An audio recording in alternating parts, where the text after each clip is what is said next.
At usapang Pasko pa rin po tayo bilang bahagi ng ika-10 Parol Festival, ibinida naman sa lungsod ng Las Piñas ang mga naglalakihan at naggagandahang parol na yari sa mga recycled materials. Muli, nagbabalik si Julius de Samburon para sa detalye. Ginugunita ngayon ng lungsod ng Las Piñas ang kanilang ika-10 Parol Festival. Dito ay ibinida ng lungsod ang mga naglalakihan at nagagandahang mga parol na yari sa mga recycled materials. Tunay na ramdam na nga ang simoy ng Kapaskuhan, lalo pat kung makikita mo ang mga parol na ito sa mga lansangan.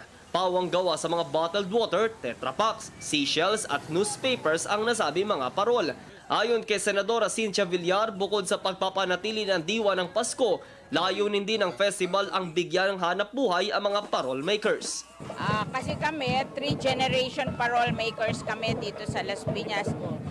Nagsimula itong aming negosyo ng parol nung mga lolo pa namin. Pinamana sa mga anak at ngayon sa mga apo.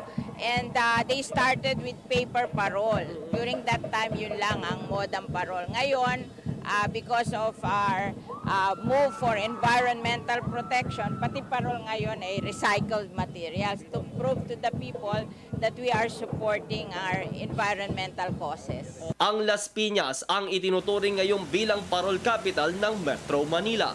Kami natutuwa at itong parol kasi napakabahagi ng aming culture ng aming lungsod. Kaya nakakatuwa naman at ito po ay naging sikat din kami dahil sa parol at at the same time naging hanap buhay din ng aking ng ating mga Las Piñeros.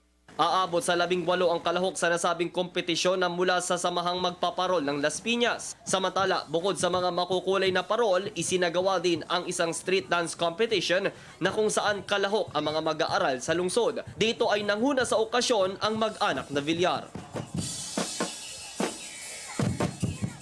Yan ang Paskong Pinoy para sa Telebisyon ng Bayan. Ako si Julius de Samburon.